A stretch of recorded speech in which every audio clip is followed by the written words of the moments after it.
मैं हूं अभिषेक मिश्रा और अब आप देख रहे हैं 15 मिनट की गणित। आज के इस वीडियो में हम लोग 10वीं क्लास के गणित के 1.1 के उदाहरण 2, 3 और 4 को देखेंगे। इसके पीछे वाले वीडियो में हम लोगों ने 1.1 के बेसिक्स को देखा है और उदाहरण 1 को देखा है। उदाहरण 2 आपके सामने है, यहाँ देखिए। दर्शाइए कि प्रत्येक धनात्मक समपूर्णांक 2q के रूप का होता है और प्रत्येक धनात्मक विषम पूर्णांक 2q+1 के रूप का होता है। पहले समझ लेते हैं प्रश्न को। मैंने पहले ही कहा था कि ये थ्योरी बेस्ड चैप्टर है, आपको इसमें कठिनाई का सामना करना पड़ेगा, थोड़ा सा कुछ बात रटना ही पड़ेगा। मैं कोशिश करूंगा ज़्यादा से ज़्यादा आपको समझा सकूं। जैसे एक धनात्मक पूर्णांक लीजिए 4।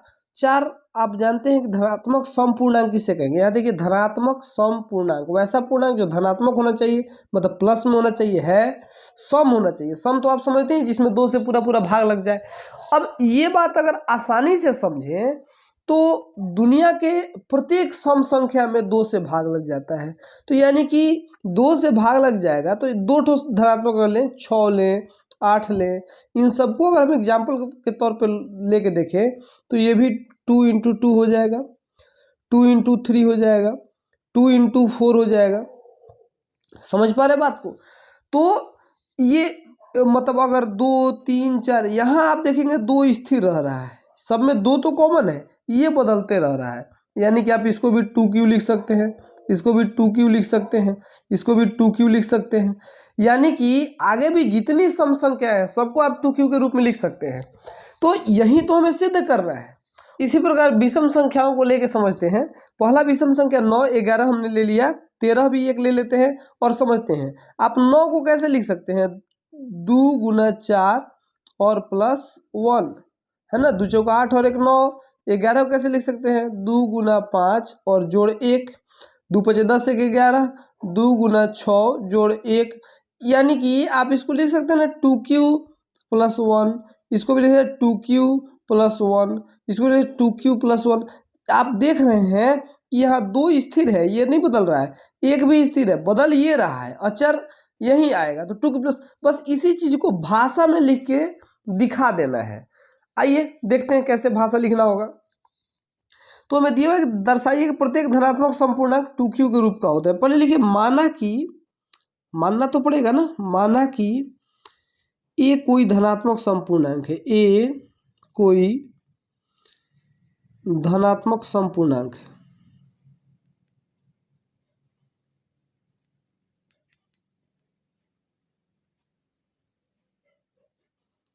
माना कि ये कोई धनात्मक समपूर्णांक है, ये मान लिए धनात्मक समपूर्णांक है। अब तथा b का मान मान लीजिएगा 2। यहाँ देखिए ना, BQ+R हमारा प्रमेय क्या कहता है, यूक्लिड विभाजन प्रमेय क्या कहता है? a बराबर BQ+R। यहाँ मैं साइड में लिख दूँ, a बराबर BQ+R। आपको साइड में लिखना नहीं है, मैंने इसलिए लिख दिया ताकि मैंने आपको याद दिला सकूं। तो b का मान 2 लेना है, आप यहाँ खुद ही दिया हुआ है b का मान 2, है ना। तो a कोई धनात्मक पूर्णांक है और b सॉरी a कोई धनात्मक समपूर्णांक और b बराबर 2। 2 इसलिए माने जो भी वहां पे b के जगह पे दिया रहे आपको बस वही मानना है, उसमें कुछ ज्यादा दिमाग नहीं लगाना है। तो जब ये हो गए तो a के कुल संभव मान, अतः a के संभव मान होंगे, माने जितने संभव मान जो होंगे वो क्या क्या होंगे? a बराबर BQ+R होता है, तो b की जगह पे 2 मान लिया, तो 2q+0, 2q+1। हाँ, बस यही 2 होंगे। क्यों? क्योंकि आप जानते हैं r जो होता है वो हमेशा b से छोटा होता है और 0 से मतलब बड़ा और 0 के बराबर ये होता है। यूक्लिड विभाजन प्रमेय का मैं आपके सामने रखता हूँ, देखिएगा। यही प्रमेय का हमने पढ़ा था, पीछे की वीडियो में हमने सिद्ध किया था कि r जो होता है, r ये हमेशा 0 से बड़ा या इसके बराबर होता है और b से छोटा होता है। ठीक है, तो इसी आधार पर हमने ये लिख दिया। तो ये 2q को माने 2q+0 तो 2q ले लेंगे और तथा जब ये हो सकता है 2q+1। अब देखिए अब बस वही बात लिख देना होगा जो मैंने आपको समझाया है कि हम जानते हैं, माफ कीजिएगा, जानते हैं कि सम संख्या में 2 से भाग देने पर शेष 0 होगा, अतः चाहे इसलिए a बराबर 2q होगा, 2q प्लस 0 है ना, तथा विषम संख्या में 2 से भाग देने पर शेष 1 होगा,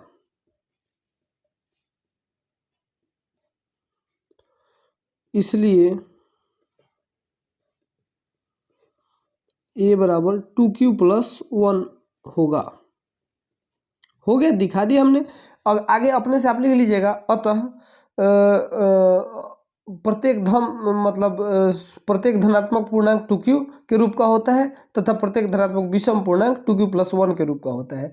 ये लिख लीजिएगा, हो गया। बस जो बात मैंने आपको समझाया वही लिख लेना है ना।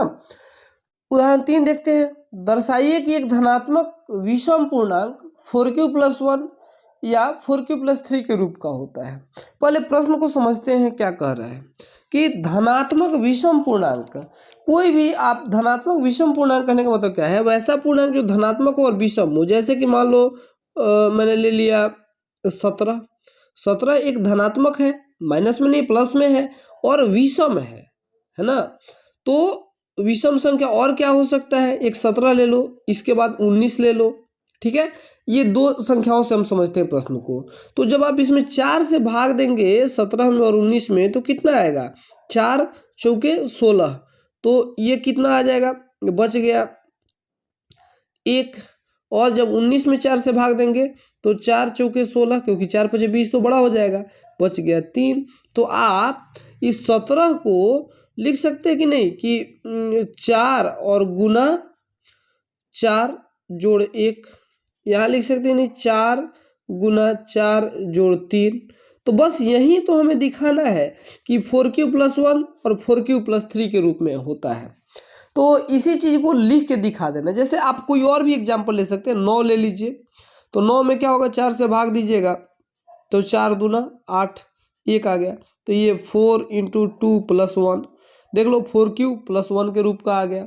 आप कोई और ले लीजिए, 11 ले लीजिए, तो 4 से जब डिवाइड करिएगा, धनात्मक विषम कोई भी ले लीजिए, तो 4 दूना 8, क्योंकि 4 3 12 तो बड़ा हो जाएगा, 3 आ गया। तो 4 × 2 प्लस 3, 4q प्लस 3 के रूप का आ गया। आप जानते हैं कि कोई भी जो होगा वो 4q प्लस 1 या 4q प्लस 3 के रूप का ही होगा। बस इसी चीज़ को लिख के दिखा देना यहाँ पे। आइए कैसे लिखेंगे ये समझ लेते हैं। पहले लिखते हैं कि माना कि एक कोई धनात्मक पूर्णांक है, माना कि ए कोई धनात्मक पूर्णांक है ना, तथा b बराबर 4। सर b बराबर 4 क्यों लिया आपने, क्योंकि दिया हुआ है ना BQ प्लस R, तो b का मान 4 दिया हुआ है। हमने आपको प्रमेय दिखाया था, यूक्लिड वाले प्रमेय का यहाँ लिखा हुआ है कि 2 धनात्मक ए और दिए गए a बराबर BQ प्लस R, इसी का हम प्रयोग तो कर रहे हैं, a बराबर BQ प्लस R। तो यहाँ देखिए कैसे होगा, तो इसी अतः चाहे इसीलिए a के कुल संभव मान क्या क्या होंगे, 4q प्लस 0, क्योंकि r आप जानते हैं 0 भी हो सकता है, b बराबर तो दे ही दिया है, q की जगह पे q ही लेना है, 4q प्लस 1 भी हो सकता है, 4q प्लस 2 भी हो सकता है, 4q प्लस 3 भी हो सकता है, 4q प्लस 4 नहीं हो सकता। क्यों, क्योंकि यहाँ दिया हुआ था r जब भी होगा तो वो b से छोटा होगा और 0 से बड़ा या उसके बराबर होगा। तो ये सब मान आ गए तो हम अब लिखेंगे हम जानते हैं कि 4 से विषम संख्या में भाग देने पर शेष 1 या 3 ही होगा, 1 होगा या 3 होगा। अतः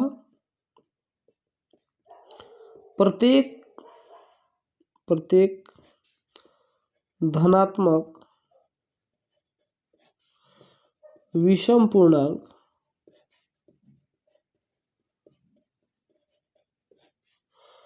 फोर क्यू प्लस 1 तथा 4q+3 के रूप का होता है। हो गया, बस ये लिख देना, हो गया हमारा आंसर। उदाहरण पढ़ते हैं। एक मिठाई विक्रेता के पास 420 काजू की बर्फियां हैं और 130 बादाम की बर्फियां हैं। वह इनकी ढेरी बनाना चाहती है ना, कि प्रत्येक ढेरी में बर्फियों की संख्या समान रहे तथा ये ढेरियां परात में न्यूनतम स्थान घेरे। इस काम के लिए प्रत्येक ढेरी में कितनी बर्फियां रखी जा सकती हैं। पहले प्रश्न को समझते हैं कि उसके पास, मैं एक साइड रफ पेपर ले लेता हूं। उसके पास ढेरी में एक तो 420 बर्फी है और दूसरे बादाम की बर्फियां कितनी है, 130 बर्फियां हैं। इनका ढेरी बनाना है और ढेरी बनाना है कि प्रत्येक में बर्फियों की संख्या समान रहे। अब मतलब ढेरी में जितनी बर्फी रहे, मान लो कि 10 बर्फी रहती है तो उस प्रत्येक में 10 ही बर्फी रहनी चाहिए। माने इतना तो मालूम चल गया कि हमें एलसीएम या एचसीएफ निकालना पड़ेगा। क्यों सर? क्योंकि प्रत्येक ढेरी में समान बर्फी चाहिए, मैंने कॉमन फैक्टर आपको निकालना पड़ेगा, सब बराबर रहे, है ना। तो अब ये है कि 420 और 130, अब एचसीएफ निकालेंगे, एलसीएम निकाले, देखते हैं। प्रत्येक ढेरी में बर्फियों की संख्या समान तथा ये ढेरियां परात में न्यूनतम स्थान घेरे। बस यहीं पे काम खत्म। न्यूनतम स्थान घेरे का क्या मतलब है कि कम से कम जगह घेरे। तो 420 और 130 में ज़्यादा से ज़्यादा के लिए और कम से कम के लिए क्या करना होगा कि हमको एचसीएफ निकालना होगा। ठीक है, एचसीएफ में क्या करता है कि मतलब हाईएस्ट कॉमन फैक्टर, माने सबसे कम स्थान कब घेरेगा, जब सबसे ज़्यादा बर्फी एक ढेरी में होगी। समझ पा रहे हैं? परात में सबसे कम स्थान कब घेरेगा, जब एक ढेरी में सबसे ज़्यादा बर्फी रख पाएंगे और सब में बराबर रखना है, तो इसीलिए एचसीएफ निकालेंगे। अगर आपको समझ में आ गया कि हाँ क्यों एचसीएफ निकाल रहे हैं तो ठीक है, और नहीं आया तो मेरी बातों को फिर दोबारा से सुनिए, और फिर भी नहीं आया तो बस इतना रट लीजिए कि हाँ एचसीएफ ही निकालना है। तो देखते हैं, हमें लिखना होगा कि ढेरियों की संख्या के लिए एचसीएफ 420 और 130 ज्ञात करना होगा।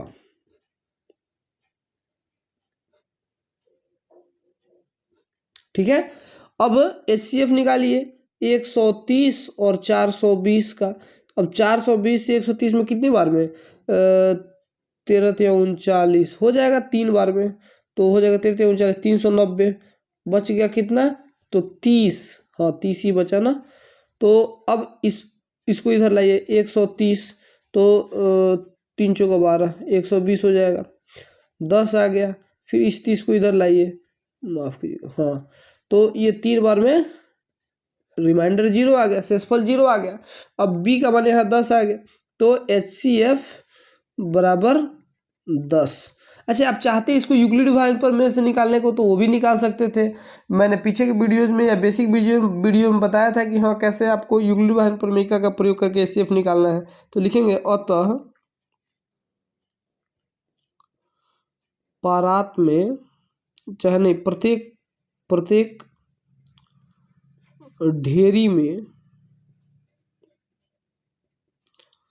10 बर्फियां होंगी।